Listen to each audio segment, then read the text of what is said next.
President made an announcement, media statement, where the same client that has not even testified, his name is there, that there's a prima facie evidence and therefore the SAPS must investigate him.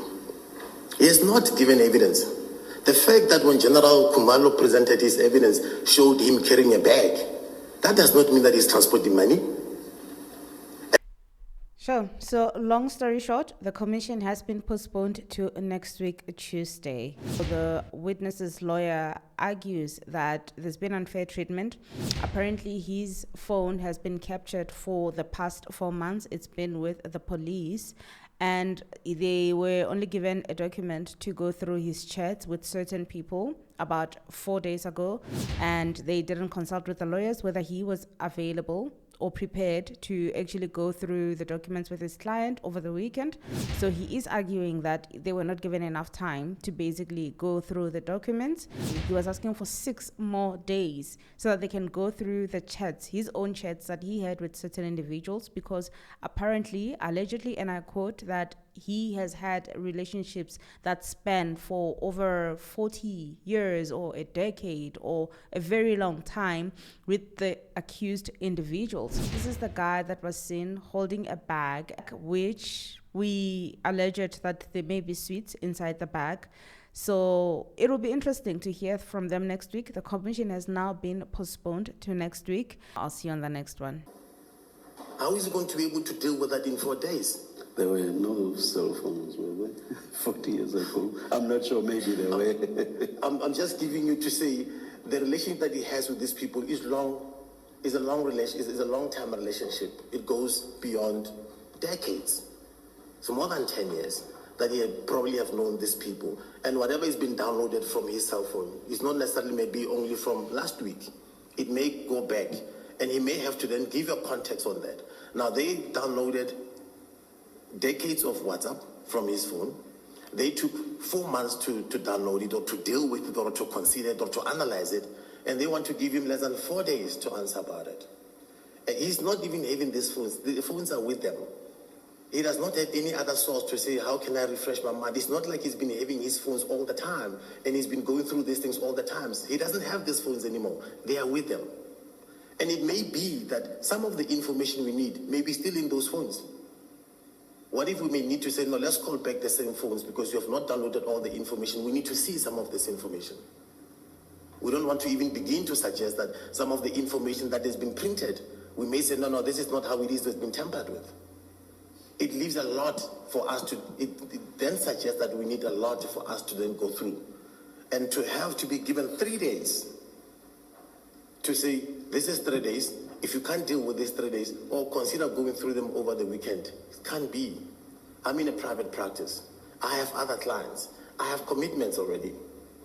And it cannot be presumed that I'll automatically be available to assist this client over the weekend without even the decency of asking me my availability. We indicated on Monday, this 4,800 will require time to go through it. Give us the time. They don't even ask us how much time we need. The answer is just no, upfront. And how much time do you need? We need 6 days. Sorry? 6 days. 6 days. Yes, Mr. Moto. So, and that shows an attitude of people who have already concluded, and by any other means, they want to continue with it. And it becomes, Commissioner, a very concerning issue. As in the middle of consultation yesterday, the President made an announcement, media statement, where the same client that has not even testified, his name is there, that there's a prima facie evidence and therefore the SAPS must investigate him. He has not given evidence.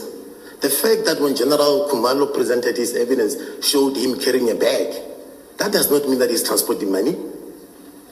And this now already impacts on him. I'm not sure what the relevance of that is now, Mr. Mwato. And effectively, I don't know to what extent you have engaged with the terms of reference of this commission. I will tell you now that the commission actually does have powers to do that. You are not criticizing the president, you are criticizing the commission. Of course, I will be the first to admit and accept that we are not beyond reproach. if we must be criticized, I will welcome that. Freedom of expression, the Constitution itself. I have been a justice of the Constitution, of the Constitutional Court, I'm sorry. So I understand you have the right to criticize whoever, but the point of substance is, on my reading of the terms of reference, we are perfectly entitled to do what we did. That referral was made by us, not by the president.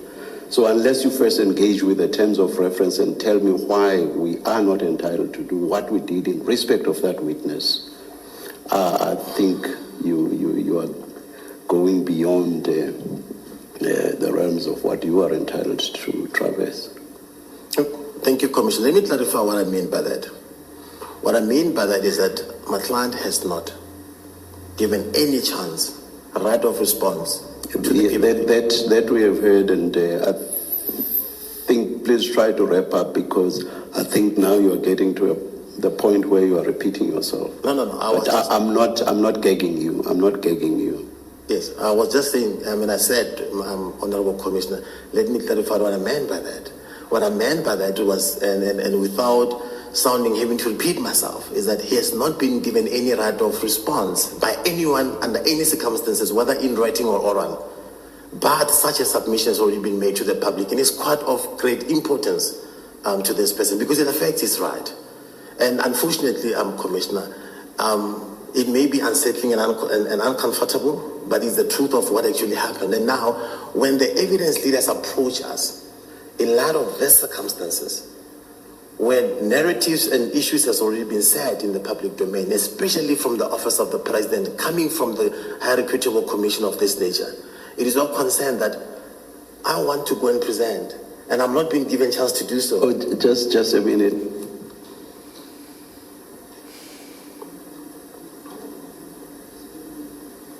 He keeps repeating about the president. The president did not do the interim report. He simply followed interim reports.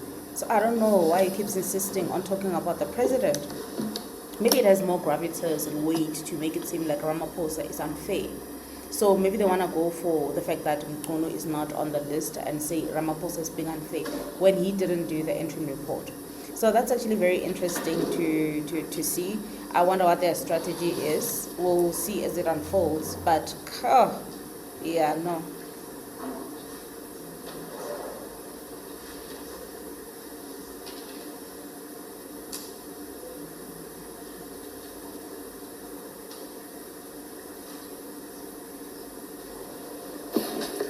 Please continue, and please try to wrap up, Mr. Ngwato.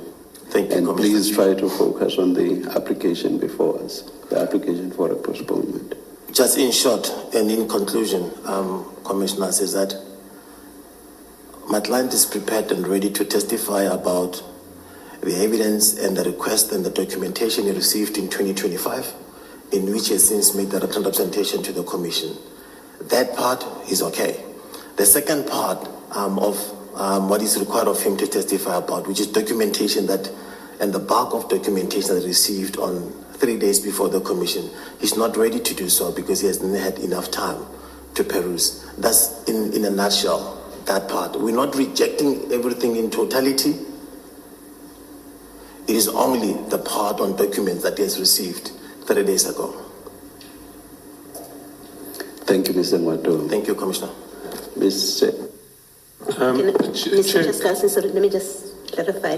Mr. Ngwato, you, in paragraph 3.1 of the application, you say this is wherein a request order, which order directs the hearing scheduled 30 January with regards to 13 files. So it's the 13 files that you are concerned about, that you are seeking to be heard later. Yes, indeed. Those are the 13 files that we received 3 days ago. Okay. Thank you. Thank you. Thank you. Can I just clarify something? I'm looking at paragraph 4.4 of the founding affidavit.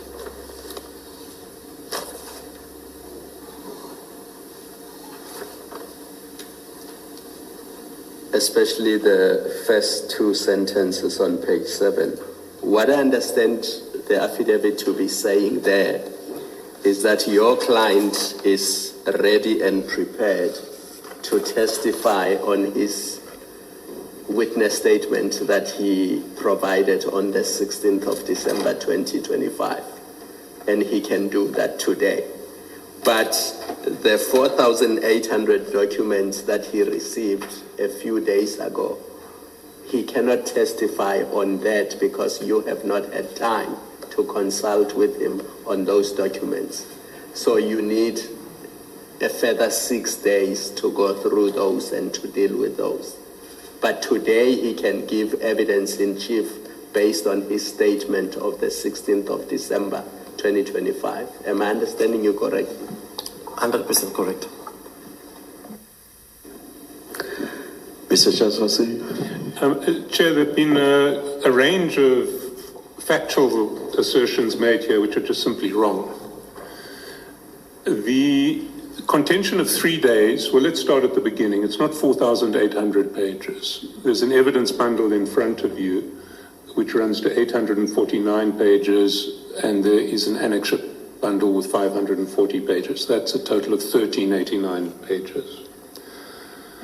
The memory stick containing, all of these documents come from the WhatsApps of the witness.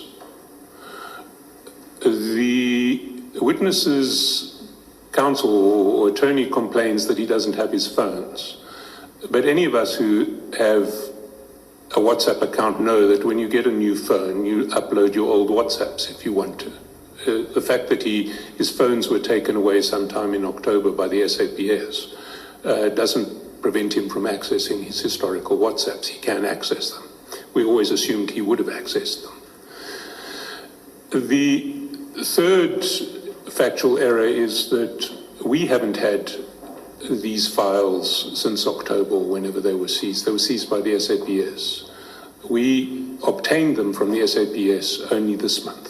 So we haven't had much time with them either, but yet we have managed to work out what we want to ask and answer and have answered in relation to them. But does that mean the SAPS seized the documents for their own purposes? And then you requested the documents from the SAPS? We got access to them under notice from the SAPS, under compulsion from the SAPS, but only this month. And there was a lengthy period beforehand over whether we could only ask for materials to be provided to us after they had been downloaded, and I don't know what the SAPS were doing between now and October, but we obtained those materials this month.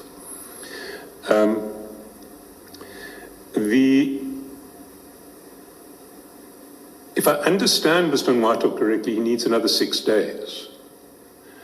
But it's important to have regard to the chronology here.